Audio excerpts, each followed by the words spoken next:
Thank you. And so in this session, we will just play with equanimity a little bit. Equanimity is the last of the immeasurable attitudes that is sometimes described as being the first. And in some other approaches, it's said that the four immeasurables can be really cultivated in any order, so it doesn't really matter, So that's yet another position. But in the Tibetan tradition, we would mostly find it either in the very beginning or at the very end. When we find it in the beginning, it's because equanimity, if we were to properly cultivate it, would be a perfect foundation for all the other immeasurables. It would make it really easy to cultivate the other ones universally towards all beings, because the very definition of equanimity is an attitude that is free from neurotic attachment, aversion, and indifference. So if from the very beginning we are, through training, able to access this attitude, it would then be really easy to make our loving kindness immeasurable, make our compassion immeasurable, make our empathetic joy immeasurable, meaning free from our instinctive desire to limit these nice attitudes to just the beings we like. When equanimity is placed at the end, it is done in recognition of the fact that actual proper equanimity is not at all easy. We would probably also find it easier to develop equanimity if we have first worked with all these sequences of cultivating loving kindness and have learned to a certain degree to have loving kindness for everyone. If we have learned to develop universal compassion, if we have learned to find joy in everything that is good-natured for all beings. So after we have done all of that preparation, then equanimity actually becomes more doable. So we can use either approach or the one I mentioned as the third one, in which we just put them in some other order that's also not forbidden at all. Someone might have a greater propensity for empathetic joy and start with that, and then from there move on to loving kindness and compassion and equanimity. Or someone might be practicing with one of those compassion-oriented therapeutic / training approaches like CCT, CBCT, and so forth. Or with compassion-focused therapy, for example, which, once again, although it includes loving kindness, also puts a strong emphasis on compassion proper. And so we can then first cultivate compassion and then move on to the others. Anyhow, with regards to equanimity, the different traditions, different textual traditions within Buddhism, again, offer us slightly different options and explanations for how to cultivate this equal openness that is free from neurotic attachment, aversion, and ignorance or indifference. Also, within the Buddhist tradition, there are three primary types of equanimity that are to be explored. One of them has to do with deeper states of concentration, which is kind of irrelevant, at least for our retreat right now, because that one is automatically accomplished when we develop the ability to attend to something very deeply. That comes through hundreds, if not thousands of hours of concentration practice, so that's not at all our topic here. Another type of equanimity is the one that is being very actively promoted these days in the modern mindfulness movement, and that's equanimity towards experiences, which basically means that we're able to remain even-minded or kind of balanced, stable, even though bad things happen. We also are able to remain kind of stable when good things happen, but the bigger one to be on the lookout for are the bad things. So being able to maintain that degree of inner stability, not reacting in a way that's too much filled with aversion, not trying to also hold on to something too desperately. That's kind of the equanimity towards experiences that can also be cultivated in its own way. There are specific strategies for that, different types of insight practice that can be used, different mind training slogans and techniques, lots and lots of tools for that one. But the one that belongs to the four immeasurables is equanimity towards beings. So when we look around ourselves, when we see other beings, and also, to be fair, when we look at ourselves, we can check whether our mind becomes equally open, respectful, curious, and tender. So one of the ways of describing this equanimity towards all beings that we eventually might want to develop is through tenderness, saying that we are able to equally offer tenderness to everyone, regardless of what they're doing and which categories in terms of conventional reality they belong to. So when we reach that point, we could say, yes, that's quite a degree of equanimity.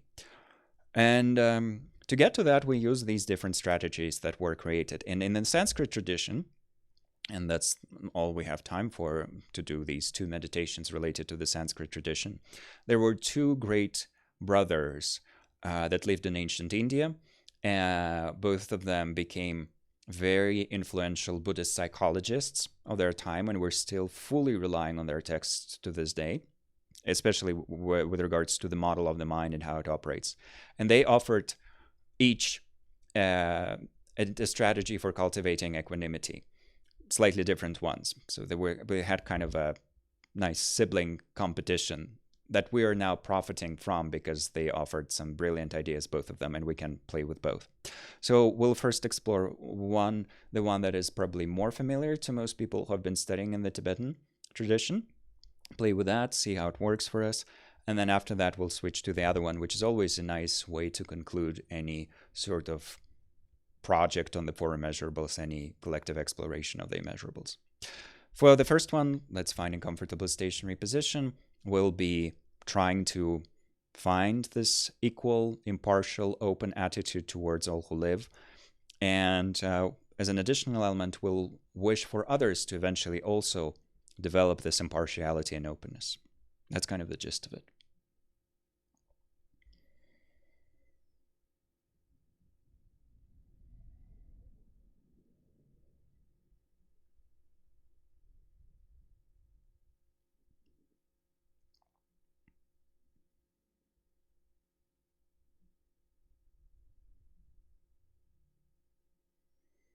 And so coming back to our body, first, if we wish to mentally touching the ground, feeling the sensations of firmness and stability there, and then allowing that stability to evoke the experience of relaxation across our body.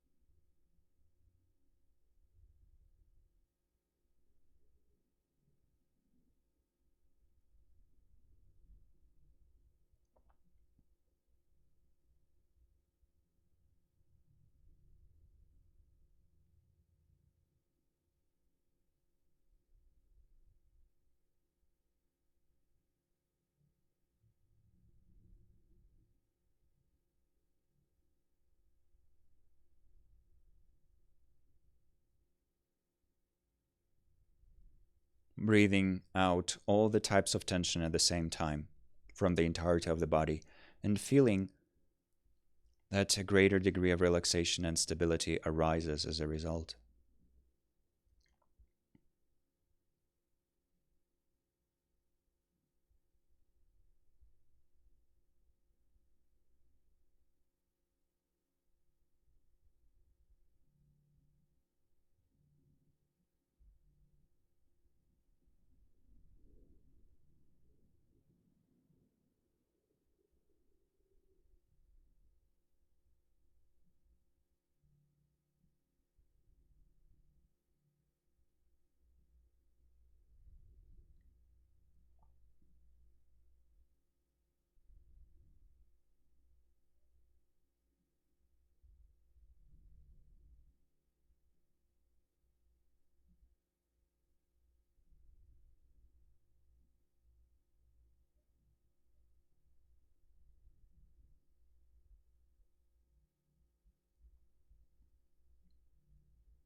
With that, also offering a little bit of tenderness, or a lot of tenderness, to our body and mind. just because it's valuable to reconnect to this experience, to this quality before practicing any of the immeasurables. Since the immeasurables are expressions of the foundational, heartfelt warmth that we possess deep within our being.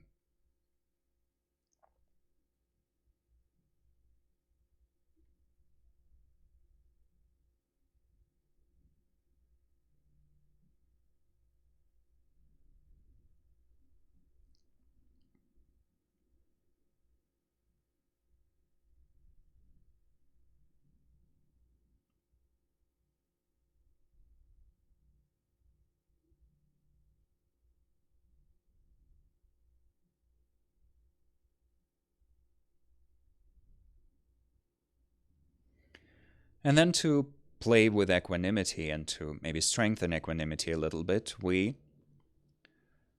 initiate an analytical meditation, a meditation in which we will consider something using our ability to analyze. And then we'll switch to the concentration meditation or stabilizing meditation. The thing we're analyzing here by thinking in an orderly fashion is, what is it that prevents us from extending tenderness and also loving kindness and compassion and empathetic joy equally to all beings at the same time? What prevents us from, in particular, offering these wonderful attitudes to the people we're indifferent towards and to the so-called enemies, meaning the objects of our aversion?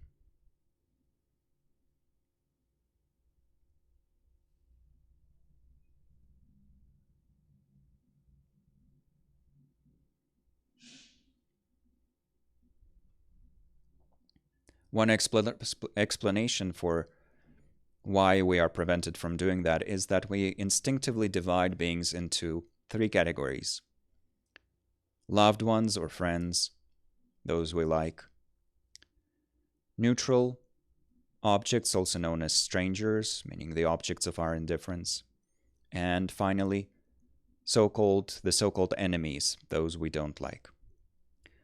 So for this exercise, we're usually invited to imagine someone who belongs to each of these categories: a friend, then someone we know but feel relatively neutral towards, and finally someone we actively dislike.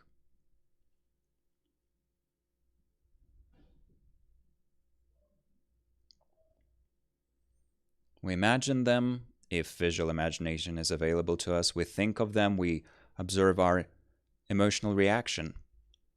How do we feel about them right now and in general?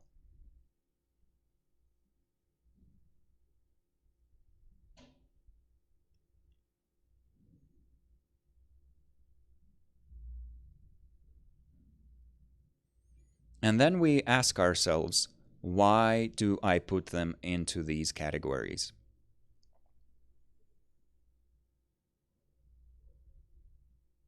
Are they truly in and of themselves a friend, a stranger, and an enemy?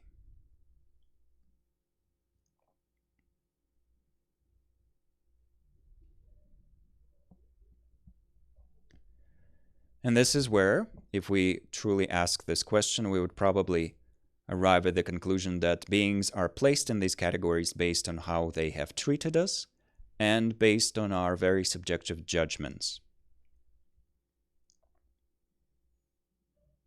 So it's all in reference to me. I'm the center of this universe, and I'm the reference point for whether these beings are friends, therefore deserving of compassion, love, and so forth, strangers, or neither here nor there, and then enemies who don't deserve any of those good things.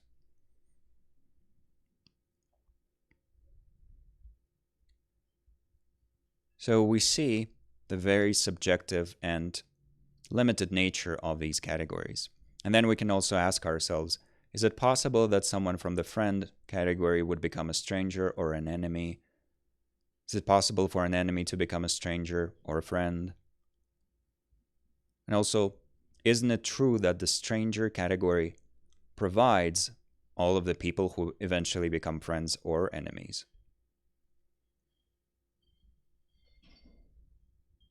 And all of it is shifting all the time.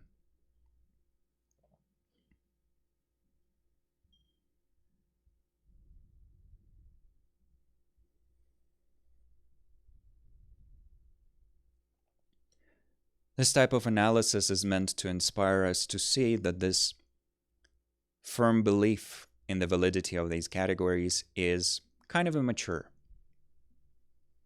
Not very realistic, not very adult. What is more mature is to recognize that, yes, in terms of social conventions, we might spend more time with these people, we might avoid those people, but in terms of the foundational value of each being, in terms of each being wanting to be happy and not wanting to suffer, all are equal.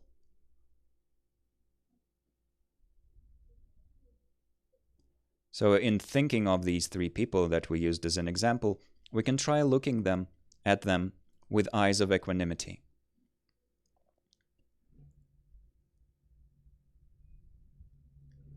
If we were already a truly realized being that has gone beyond many or all mental fetters, wouldn't we see simply three objects of tenderness and loving kindness and compassion,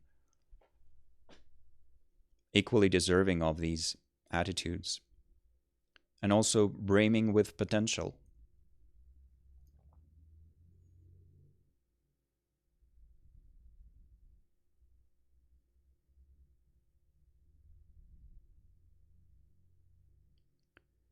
And then we can imagine what it would be like to have the same vision towards all beings.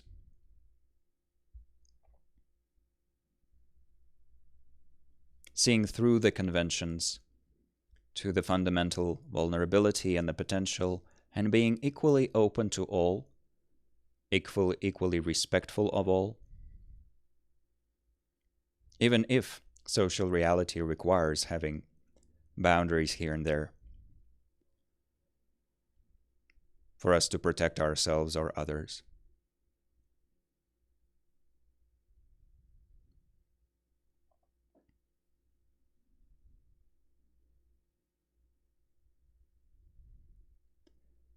This is where we can also add a wish.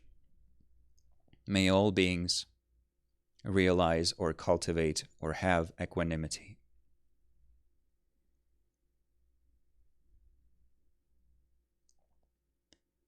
And as we're resting with this wish, we can imagine that all beings also learn to look through these categories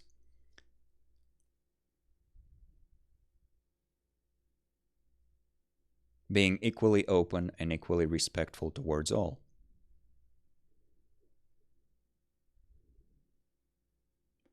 May all beings realize equanimity.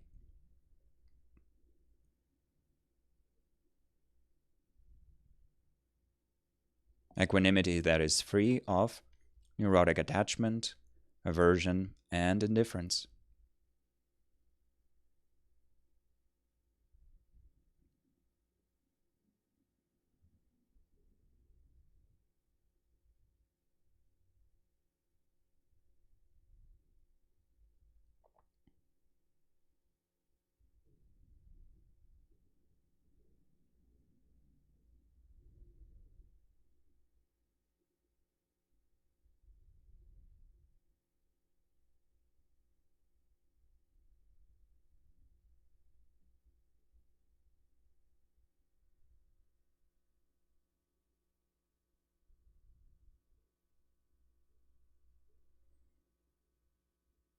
Then we release the aspiration, the objects, all the acts of imagination, simply resting in clarity for a little while.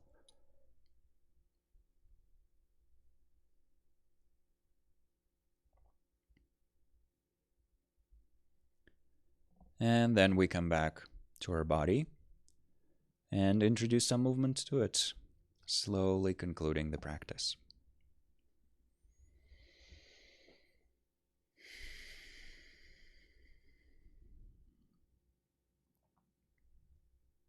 Thank you.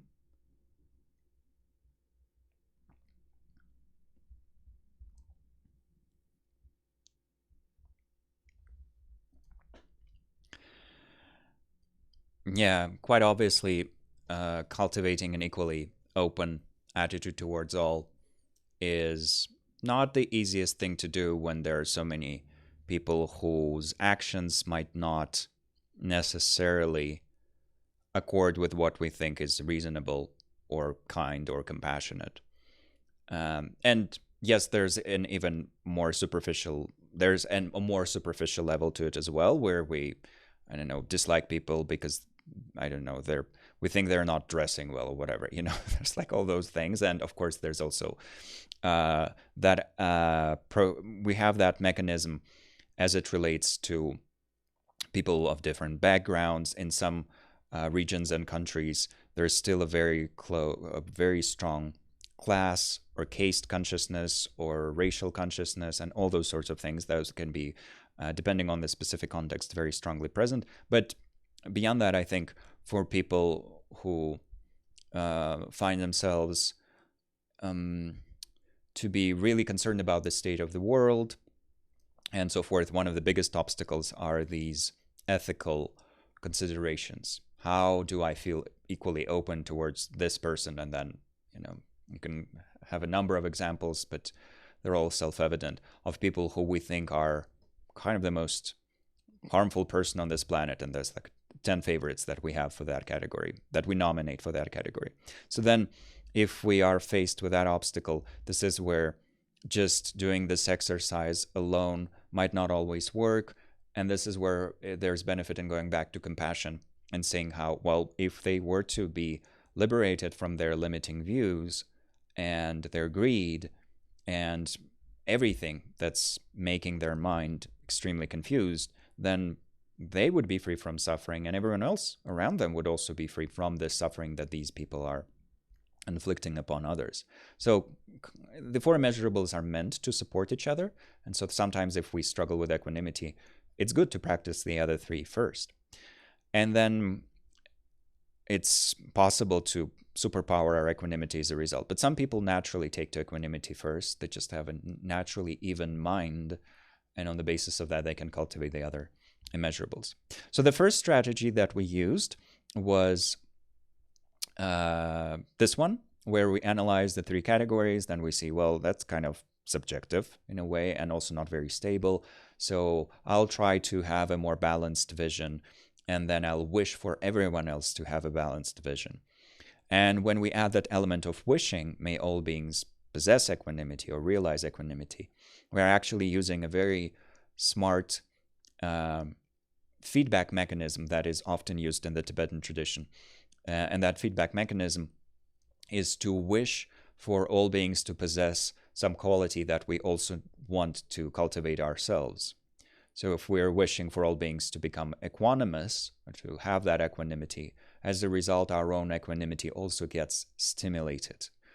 If we wish for all beings to possess loving kindness and we wish for the world to become compassionate, we ourselves become, as a result, more compassionate. That's just a very logical thing in terms of how our mind starts to see something as more valuable, and it pours more energy into those mental patterns. So the same with equanimity, that's why we have that wishing element at the end. But there's another strategy for cultivating equanimity that's coming from the other brother.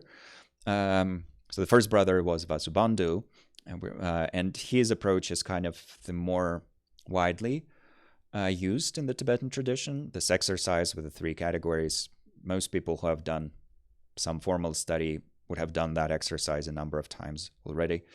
But his brother's, the brother's name was Asanga, his brother's approach is kind of not very widely used these days, and yet I think it's very, very helpful, at least as an additional practice.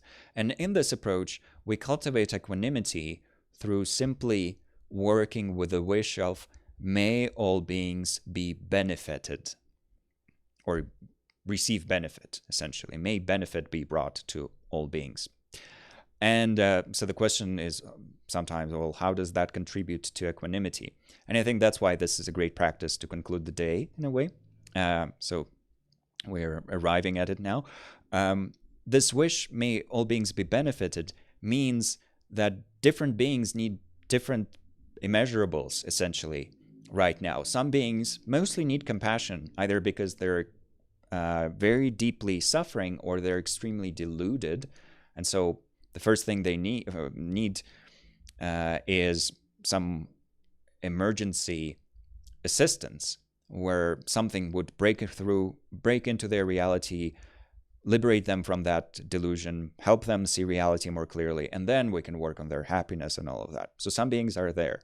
Some beings, and that's probably the majority of people on this planet, are not yet experiencing extreme suffering or extreme delusion, but are also not particularly enlightened and blissed out. It's just, okay, may they progress towards greater happiness. That's loving kindness. And some beings are already enjoying something actively, and maybe what they're enjoying is even a relatively high degree of eudaimonic well-being. Maybe they worked on it for many years or many lifetimes, who knows. They're pretty advanced already, but so let that joy just keep growing for them until they reach the fullness of bliss. So all beings have different needs at each moment.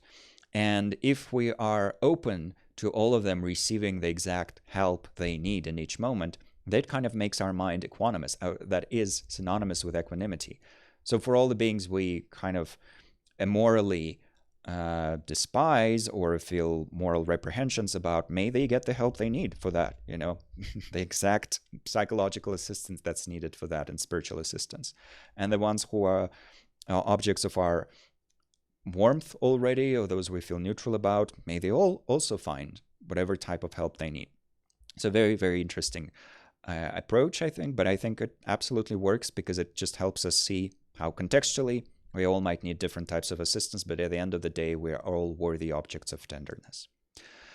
And that's the practice we'll do as our kind of concluding practice for today, before we do just a very simple exchange at the end. So before we do the meditation itself, it's always, once again, helpful to stretch if we feel the need to. Move around, dance, do a little victory dance, and then slowly transition into what feels right and best for our body right now.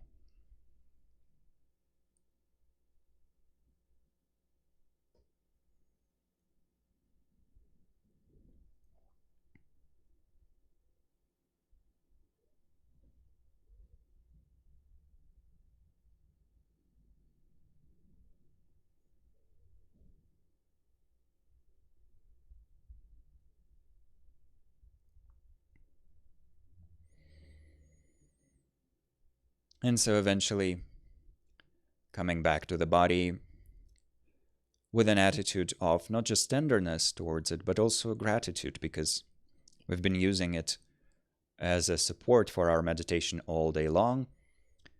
It might not feel extremely comfortable right now, and yet it's doing its job. And there's so much to be grateful for there. On the basis of this body, we're able to cultivate and access these beautiful qualities, including equanimity.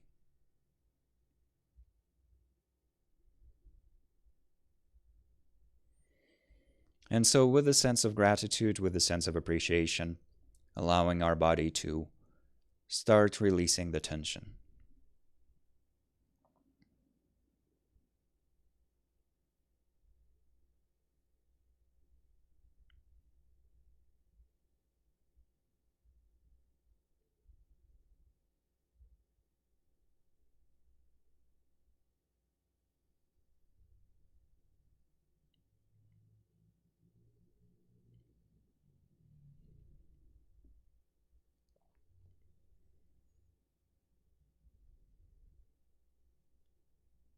Very gently exploring the lower half of the body,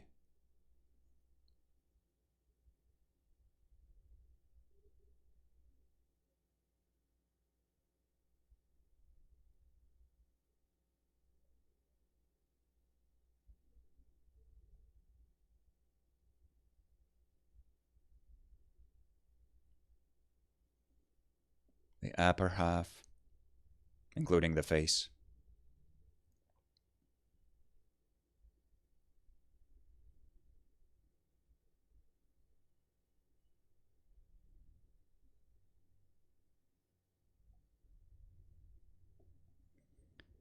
And allowing the breath to flow naturally, washing away all the types of tension, and offering tenderness to every cell in the body and to us as a person in general.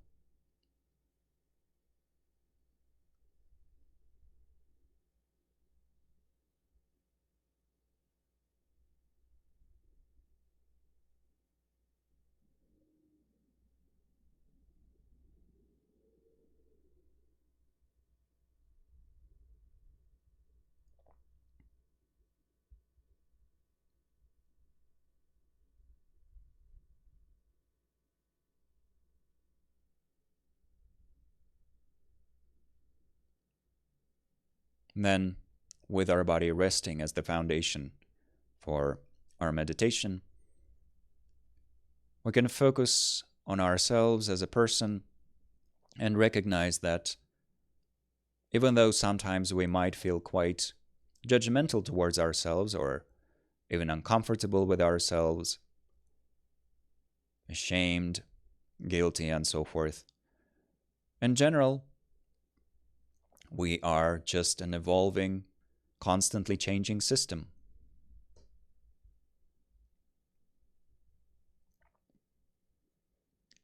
At the root of it is our amazing potential, our awareness, our true nature. And there are many ways to describe that and then experience that as well. But on the surface level, it's mainly a bunch of habits when it comes to our mind and our mental activity, and a bunch of matter when it comes to our body. But what's particularly wonderful is that at each step, the system, if guided and assisted, can transform into something even more deeply imbued with wisdom and love. Step by step, we can gain greater degrees of clarity and calmness and kindness and helpfulness.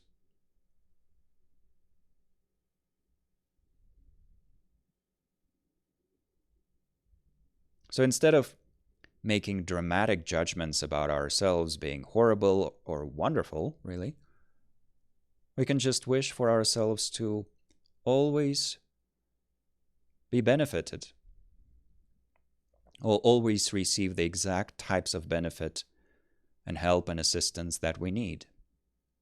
Sometimes that's more compassion, even fierce compassion. Sometimes loving kindness, sometimes supportive, empathetic joy.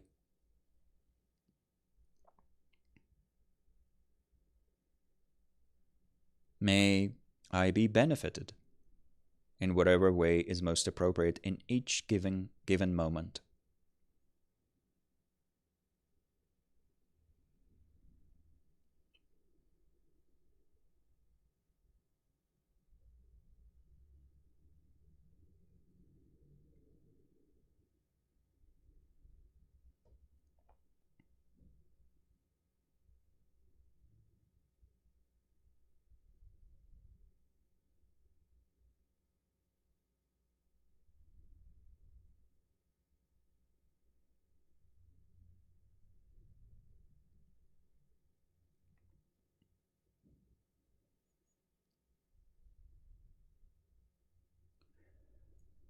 Then, mentally looking at others, maybe those practicing here with us right now, maybe those around us physically, in the same building or in the same area, and eventually those in our communities and all across the world. Everyone is also an evolving, interdependent system. No one is inherently horrible or bad or undeserving of happiness and so forth. And because everyone also has the amazing plasticity and potential, everyone can be gently guided towards greater well-being and clarity and wisdom and compassion.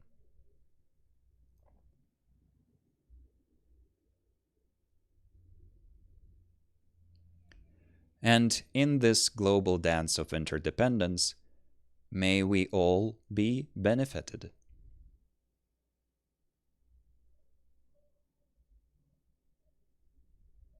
By each other, by our own true nature, by other beings, by the totality of it all.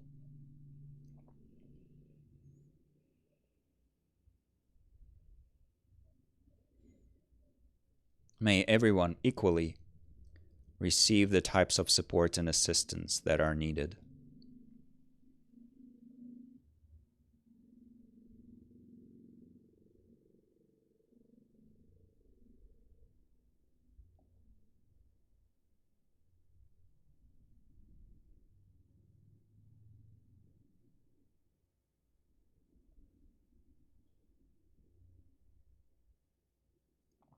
And as we continue practicing, we can slowly open it up to more and more beings. Making sure that even those we have problems with are included. If we have problems with them, if we think they are not particularly wise or compassionate or ethical, they need that help even more desperately. So may they be benefited in whatever way is most appropriate.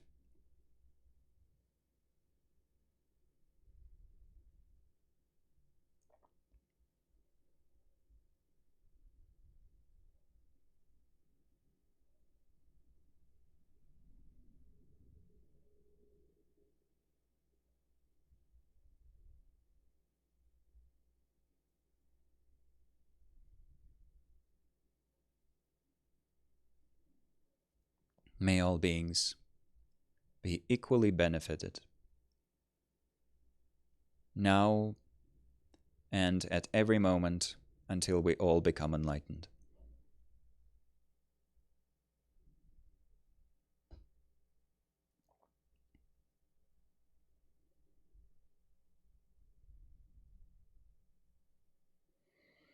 And that wish can also serve as our dedication for the day. We've generated lots of wonderful imprints in our mind and offered a lot of wonderful attitudes and thoughts to each other and to all who live. So to dedicate the energy of it all, we can wish for this energy to contribute to the greatest possible benefit for all who live. Including, of course, ourselves. We are also a part of this equation.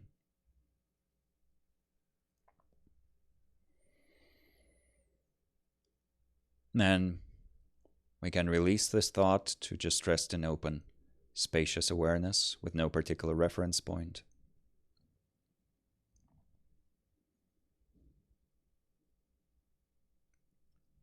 And then coming back to the body to once again introduce some movement and to conclude our final practice for the day.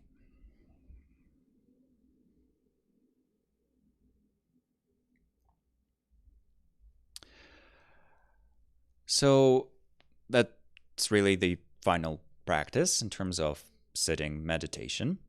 But what we want to kind of do is a very gentle way of concluding the retreat itself is to invite everyone to share what is it that you would like to take with you from today. So for those who are online, if you do want to say something out loud with your voice, you can raise your hand, or you can just write something down in the chat and we'll read it out. But for those who are in the Gompa, the main idea is for people to take the mic and just to say a couple of words each. So because I'm not there physically, I'll let Gina and Sasha coordinate the process, sort of kind of like everyone gets to say just something. But basically the question is, what would you like to take with you from today? And it can be very simple, it can be somewhat elaborate, no pressure either way, but it's just for us to hear each other and to serve as a witness to each other's aspirations. And by the way, this part will not be or should not be included in the recording, so you can be not feel too shy about that part. So yeah, so off to you. And once again, for those who are online, if you want to just write something in the chat, that's great. Yeah.